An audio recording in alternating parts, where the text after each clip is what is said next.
नहीं, मैंने तो बीजेपी के खिलाफ भी कई तथ्यपूर्ण बातें, और मैक्सिमम अब जो मेरी सभाएं होती हैं उसमें तो हम लगभग 1 घंटा बीजेपी की बात करते हैं। किस प्रकार ये सड़क का उदाहरण देते हैं कि कलकत्ता से बनारस, दूसरी सड़क फिर बना रहे कलकत्ता से बनारस, यानी केवल पूंजीपतियों का देश बनाना चाहते हैं। कृषि भूमि को आप नष्ट कर रहे हैं ताकि आने वाले दिनों में सत्ता काबिज करने में, अब हम हिटलर का उदाहरण देते हैं किस प्रकार हिटलर ने मुर्गे का पंख नोच नोच के लास्ट में उसको दाना डाला और अपने चरणों में लेके चले गए। तो ठीक वे कर रहे हैं, कृषि भूमि को नष्ट कर रहे हैं। भारतीय जनता पार्टी जो आज विश्व गुरु होने का दावा करती है, जो भारत को उन्नत राष्ट्र बनाने का दावा करती है, बिल्कुल खोखले हैं। भारत उन्नत राष्ट्र तभी बनेगा जब अडानी मैडम की, अंबानी मैडम की 3 लाख की साड़ी से नहीं, गांव के सबसे गरीब पत्नी जो है गांव की, उसकी गठरी में जो पैसा है वह जब बाजार मूल्य को तय कर पाएगी, तब विकास और तब उन्नति आप तय कर सकते हैं। यानी गांव के अंतिम पायदान पर जो व्यक्ति है, अगर वह बाजार मूल्य को तय कर पाता है अपनी आमदनी से, तभी राष्ट्र उन्नति होगा। तो इसलिए जिन्होंने भी कहा वो गलत कहा। हमने तो कई अवसरों पर नहीं, 1000 अवसरों पर हमने कृषि बिल को उदाहरण दिया कि कृषि बिल आपका कोरोना के टाइम में आया था, जबकि बिल लाने का 3 ही समय होता है, बजट सत्र, शीतकालीन सत्र या मानसून सत्र। लेकिन वह राष्ट्रपति के अध्यादेश अनुच्छेद 123 के तहत आया गया था। अगर उस समय कोई बिल आता तो स्वास्थ्य पे आता, सुरक्षा पे आता, क्योंकि देश कोरोना की महामारी झेल रहा था। कृषि बिल तो आना ही नहीं चाहता। तो बीजेपी की तमाम नीतियों की हम लगातार आलोचना कर रहे हैं, और बल्कि हमारा जो लोकसभा चुनाव होगा, हमारे सामने तो बीजेपी होगी, जेएमएम तो वहाँ कहीं नहीं होगी, सरकार तो वहाँ कहीं नहीं होगी। जो भी हमारा लोकसभा चुनाव होगा, धनबाद हो, गिरिडीह हो, रांची हो, हजारीबाग हो, हमारे सामने भारतीय जनता पार्टी होगी। और ये आंदोलन का असर है। भारतीय जनता पार्टी जो आज पूरी दुनिया की सबसे ताकतवर, सबसे मजबूत पार्टी है, आज उसने प्रतिपक्ष विधायक दल का नेता किसे बनाया? अमर बावरी को। सचेतक किसे बनाया? जयप्रकाश भाई पटेल को। मैं उनको भी कहूंगा ये आपकी काबिलियत है कितनी वो मुझे नहीं पता, लेकिन ये आंदोलन की देन है। इससे पहले कहाँ थे स्थानीय नेता? इससे पहले तो उन्हीं को पूछा जाता था, राय सिन्हा, पीएन सिंह, जयंत सिन्हा को पूछा जाता था, बीडी राम, निशिकांत दुबे को पूछा जाता था। आज जेपी पटेल और अमर बावरी को पूछा जा रहा है। ये आंदोलन के द्वारा तैयार की गई पृष्ठभूमि है, इससे आप खारिज नहीं कर सकते हैं। आगे के आंदोलन की कोई रूपरेखा ऐसी जो आप शेयर करना चाहें हमारे साथ? देखिए, हम लोग सबसे पहला मुझे लगता है, और बहुत कष्टकारी जो सब्जेक्ट है झारखंड का, चूंकि हम लोग 32 को लेकर आए थे, 32 तो मुद्दा रहेगा ही रहेगा, लेकिन फिलहाल वर्तमान में अगर सदन की बात हो कि हम लोग सदन किस मुद्दे के साथ जाएंगे, तो भूमि सुधार कानून को मजबूत करना होगा। देखिए, राष्ट्र उन्नति तभी करेगा जब प्रत्येक व्यक्ति के पास संपत्ति होगी। आप भी आज जो भी कर रहे हैं संपत्ति के लिए कर रहे हैं। आपके भी बच्चे हैं, आपकी पत्नी है, अर्धांगिनी है, आपका परिवार है। यानी यहाँ आपके ऑफिस में जितने लोग बैठे हैं, उनका उद्देश्य क्या है? संपत्ति का। अपना वो 10 घंटा 12 घंटा अपना श्रम क्यों दे रहे हैं? संपत्ति के लिए। तो राष्ट्र उन्नति तभी करेगा जब एक आम व्यक्ति के पास उसकी संपत्ति सुरक्षित रहेगी। जो काम आप दादा आज आप कर रहे हैं, ये अस्थायी है, ये अस्थायी नहीं है, ये फिक्स नहीं है। लेकिन जो फिक्स संपत्ति है उसे हम जमीन कहेंगे। आज सबसे बड़ा संकट झारखंड में है तो जमीन का है।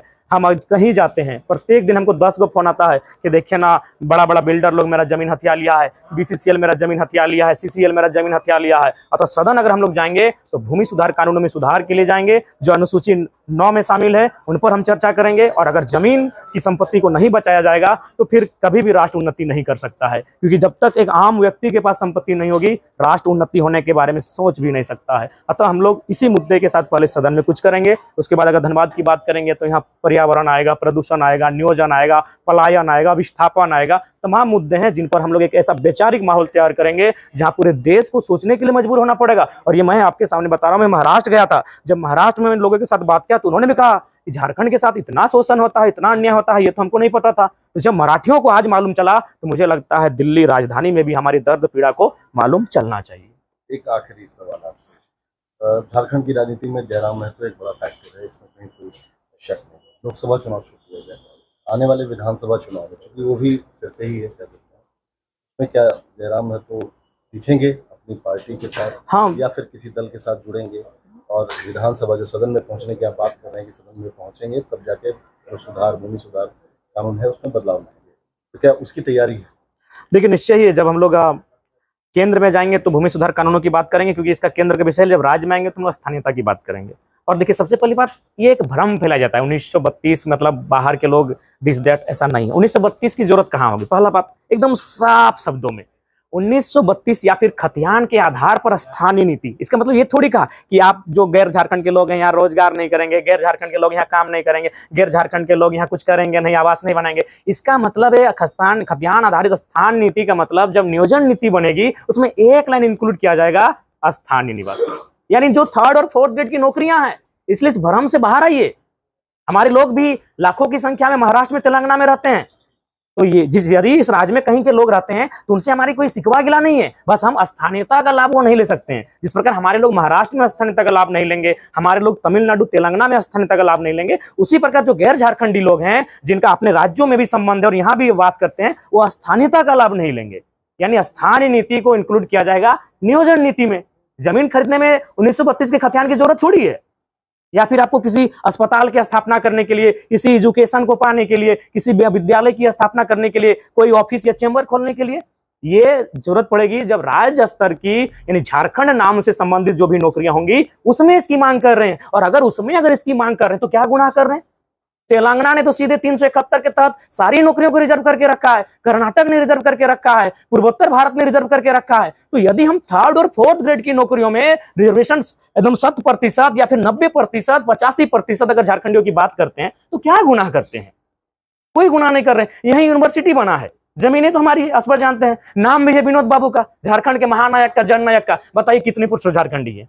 क्योंकि हम मना भी नहीं कर सकते हैं, क्योंकि वो A ग्रेड की है, B ग्रेड की नौकरियां होंगी, हम मना भी नहीं कर सकते। बताइए कितने प्रोफेसर हमारे झारखंडी है? नहीं है। लेकिन अगर PGT TGT में भी अगर गैर झारखंड के लोग दबदबा बनाएंगे तो बताइए क्या हम लोग कटोरा लेके भीख मांगे? क्या पूरा भारत यही चाहता है कि झारखंड के लोग कटोरा लेके भीख मांगे? प्रोफेसर कितने हैं? हम आप ही से पूछते हैं, बाकायदा मैं नाम भी गिना दूंगा, लेकिन वो प्रोफेसर हमारे भी हम नाम नहीं गिनाएंगे और मैं उनके स्टेट के साथ नाम भी गिना दूंगा। बताइए विनोद बिहारी महतो जिनके नाम से है, कितने लोग हैं उनके गांव के, कितने लोग हैं उनके राज्य के? तो वहां हम लोग मानते हैं कि वो भाई एक ऐसा लेवल है जहां पूरे देश से लोग आएंगे। वो नेट JRF का विषय है, उपायुक्त, चूंकि ये सेंट्रल लेवल का चीज है, ये IAS IPS का लेवल है, ये पूरे देश से लोग आएंगे। लेकिन जो हमारे राज्य की वैकेंसियां हैं, जहां थानेदार आएंगे, जहां बड़ा बाबू आएंगे, जहां BDO आएंगे, जहां PGT TGT के टीचर आएंगे, वहां भी अगर गैर झारखंड के लोग अगर माने कुंठा मारकर बैठ जाएंगे दादा, तो क्या हमारे लोग, आप यही चाहते हैं कि हम लोग कटोरा लेके भीख मांगे? जो आज लगभग 20 लाख मजदूर हमारे बाहर में है, कोरोना काल ने भी दिखा दिया कितने मजदूर हमारे बाहर में है। 40% खनिज देने वाला झारखंड, क्या पूरा भारत, यूपी बिहार बंगाल के लोग यही चाहते हैं हम लोग भीख मांगे? चलिए यही करते हैं। बताइए हम 1932 के भ्रम क्यों फैल रहे हैं? ये जरूरत वहां होगी जब नियोजन नीति की बात आएगी, स्थानीयता की जरूरत वहां होगी जहां नियोजन नीति की बात आएगी। तो हम अगर 3rd और 4th ग्रेड में झारखंडियत की बात करेंगे तो ये तो अपराध नहीं है, सभी स्टेट में ये है। आप किसी स्टेट में चले जाइए, 371 का आर्टिकल पढ़िए, वहां शायद J तक है, 371 A B C D F G H I J तक है, वहां सभी राज्यों का विशेष प्रावधान है। तो फिर जब सभी राज्यों का विशेष प्रावधान है तो हम अगर विशेष प्रावधान मांग रहे हैं, हम तो राज्य से ही मांग रहे हैं, अभी तो केंद्र पे चर्चा ही नहीं की है। जब दिल्ली हमारे सदन में सांसद पहुंचेंगे तो चर्चा करेंगे कि 371 की जो कॉलम है उसे आगे बढ़ाया जाए, वहां झारखंड को भी इंक्लूड किया जाए।